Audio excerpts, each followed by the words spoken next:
السلام عليكم ورحمة الله وبركاته. ازيكم يا حبايبي؟ عاملين ايه؟ وحشتوني قوي قوي قوي. اخباركم ايه؟ يا رب تكونوا بصحة وخير يا رب دايما. النهاردة الفيديو بتاعنا هنعمل اكلة جميلة وبنحبها بس بطريقة جديدة شوية، يعني فيها تكة خفيفة كده، تغيير شوية. تعالوا نبدأ الفيديو وهتعرفوا ايه الجديد فيها. بسم الله الرحمن الرحيم. دلوقتي احنا حطينا حتة سمنة بتاعتنا، حتة حلوة كده، ماشي. بعدين نسيح شوية، هننزل البصلة بتاعتنا اهيت.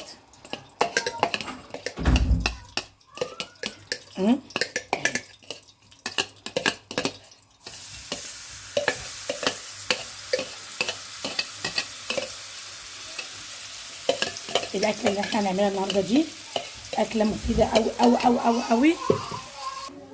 عايزين نفضل نحمر البصله بتاعتنا كده اهي، خليها لونها ذهبي كده شويه اهو. احنا بنقلب فيها كده اهو، عايزين يبقى لونها ذهبي عشان ما تبقاش محروقه ولا قوي ولا كده. ايوه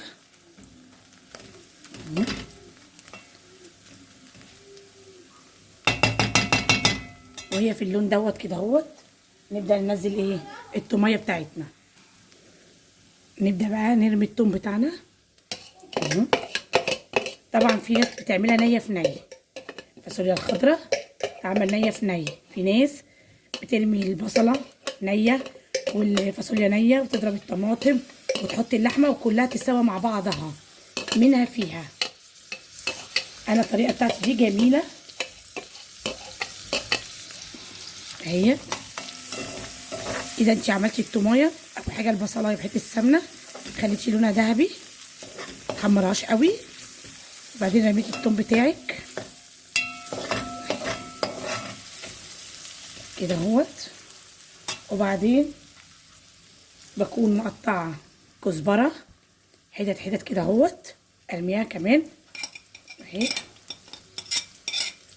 بتغسليها الاول وتسيبيها تنشف وبعدين تقطعيها، ماشي.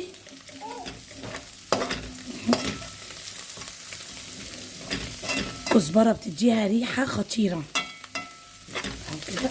كل ده هيدبل اهو.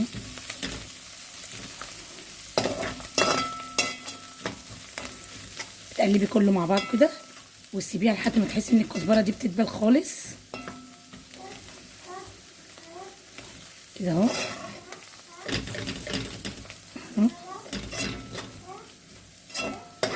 اهو كده. بصوا بقى كده ايه، تحسي ان الكزبره اهي تدبل. في بقى كمان ناس بتعمل ايه، ان هي بتحمر اللحمه مع البصله مثلا وترمي الفاصوليا الخضراء وبعد كده لا، اعملي بقى بطريقه الكزبره وبعدين ترمي التومه بقى ايه مع الميه اللي الطماطم لما بتغلي. لا، انت اعملي الطريقه دي هتعجبك قوي قوي قوي، وريحتها بصي مش عايزه اقول لك، والطعم هتشوفيه تغيير خالص غير التقليدي بتاعنا. إيه، بصلايه وبعدين تبقى لونها دهبي، ترمي التوميه وايه تشيبيها تتشوح شويه وبعدين الكزبره على طول بعديها. بعد كده بتقطعي اللحمه بتاعتك كده كده على حسب ما انت بتحبيها ازاي. ارمي بقى اللحمه بتاعتك كده مع الخلطه دي، طلعي الريحه.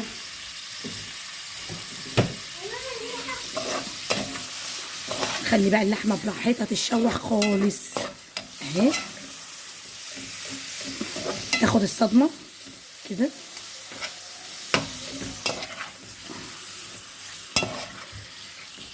اهيت.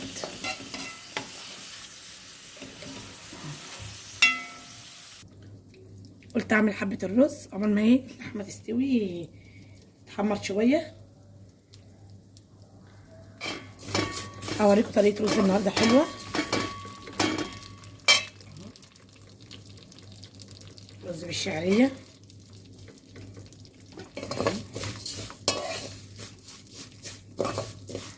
حمري بقى الشعريه لونها يبقى لون البني كده شويه عشان تبان في الرزه اهو.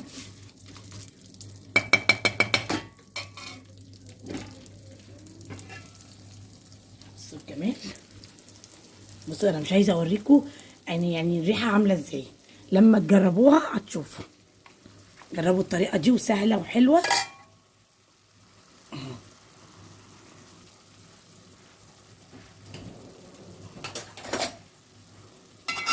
الكزبره والطوميه عامله ريحه جامده قوي اهو. تشوح كده، سيبها لسه بس تاخد لون التحميره شويه اهو. بس كده نرجع للرز بقى اهو كده. بص خليناها لونها ايه اهي، ولا متحمره قوي ولا لونها كده، ولون الدهبي حلو اهي. احنا بنخليها اللون ده عشان بس تبان في الرز. وبعدين نحط الرز بتاعنا.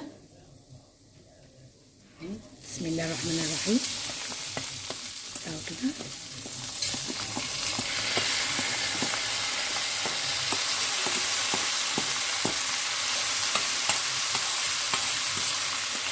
حط الرز كله اهي كده. شوفي المقادير بتاعتك بقى، تحطي كام رز، 3 كوبايات على حسب الكميه بتاعتك برضه.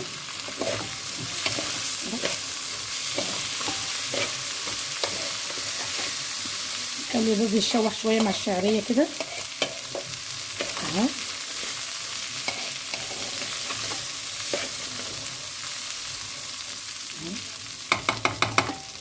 حضري الميه بتاعتك، تحطي بقى الميه بتاعتك اهيت. شوفي الكميه قد ايه. بسم الله الرحمن الرحيم اهو كده.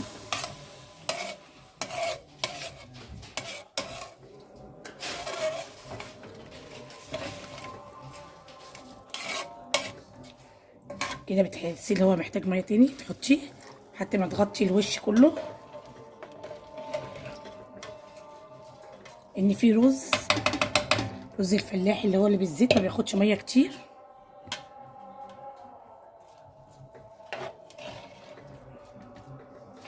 خلاص بتحطي شويه الملح بتوعك اهو. وبعدين نحط ماجي لحمه طبعا عشان احنا عاملين محمر. لو عاملين فراخ يبقى ماجي فراخ. تحطي ماجي كده صغننه، بيدي طعم للرز جميل قوي قوي قوي اهو. وبيدي ريحه حلوه قوي للرز اهي. تحسي ان طعم اللحمه فيه كده كانك سقيتيه بشوربه اللحمه كده. كده الرز بتاعنا خلاص. سيبيه بقى على نار هاديه شويه، بس يغلي غلوتين كده وتسيبيه على نار ايه هاديه اهو. تعالى نرجع بقى للحمه نشوفها.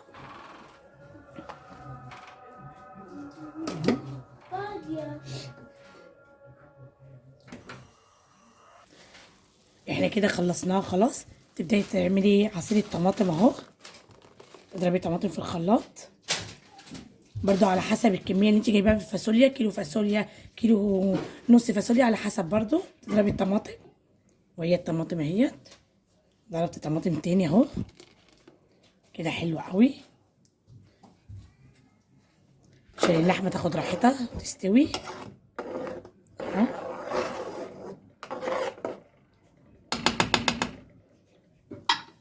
وهي كده اهي. تحطي برضو مرقه برضو على حسب عملتيها فراخ يبقى فراخ، لحمه يبقى لحمه. خلاص سيبيها بقى تقعد تغلي شويه تغلي غلوتين، وبعدين ارجع لكم تاني. يلا عقبال ما ارجع لكم بقى اشتركوا في القناه وفعلوا لي الجرس. دوسوا دلوقتي يلا معاكم اهو. اهي بتغلي. هنحط بقى شويه قرفه كده عشان يدوها طعم برضو حلو وريحه. بس الملح والفلفل الاسود طبعا في الاخر. كده احنا حطينا سيبنا الطماطم تتغلى اهي تغلي. والرز اهو. الرز بصوا اهو بيعمل. موريتكمش اهي بتغلي. سيبوها كده. بس شفتوا البطاطا بتاعتي؟ انتوا طبعا عارفين الفيديو بتاع البطاطا اهو. انتوا شوفوا الفيديو هناك. بصوا انا بطلعه السلوفان ازاي. بيبقى زي الفل. بص عامله ازاي في الفيديو عندكم اهو. بصوا جميله ازاي وعسل ازاي، سكر سكر، ولا بقى بتحطيها على الصاج ولا تتعبي نفسك. بصوا سكر، بصي مستويه ازاي وجميله ازاي سكر. فانتي احسن لك اعمليها بالسلوفان كده. بصي انا بشيلها كده اهو كده واحطها بس، واقفلها كده اهو واحطها قدام البوتاجاز كده اهو، اللي رايح اللي جاي بقى اللي عايز كده احسن لك، بدل ما تعملي صاج وتبهدلي الدنيا. طبعا انتوا شفتوا الفيديو عندي في القناه هتلاقوها، خشوا في الفيديوهات اللي عندي هتلاقوا فيديو البطاطا زي ما قلت لكم، بتحطوها على الصينيه وتحطوا له ورق السلوفان وترصيها، ووريتك طريقه تنظيفتها وازاي، وتزودي كوبايتين ميه بس، تقفلي تعمل كده تشوحيها كله، بتتشوح كله تطفيه وتشيليها بالسلوفان كده تحطيها على جنب بس. طريقه سهله وحلوه وجميله. كده بقى نرمي الفاصوليا الخضراء اهو بس اهي.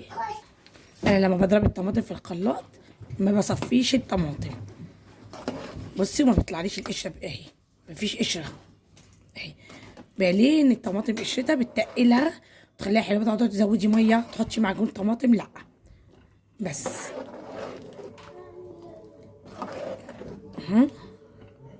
سيبيها بقى كله يستوي مع بعض اهو، وهوريكم اخر الفيديو بقى اخر النهايه.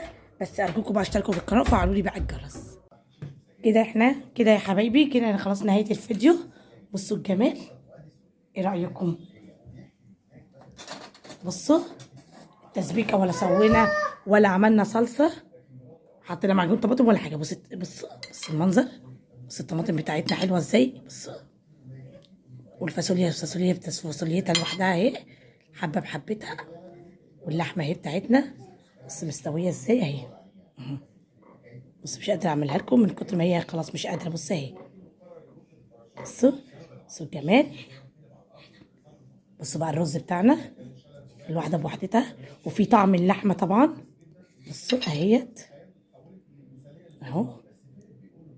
ايه رايكم؟ يا رب يكون الفيديو النهارده عجبكم. ارجو الاشتراك في القناه وفعلوا لي الجرس عشان يوصلكم كل جديد، ويدوم المحبه ما بيننا ان شاء الله.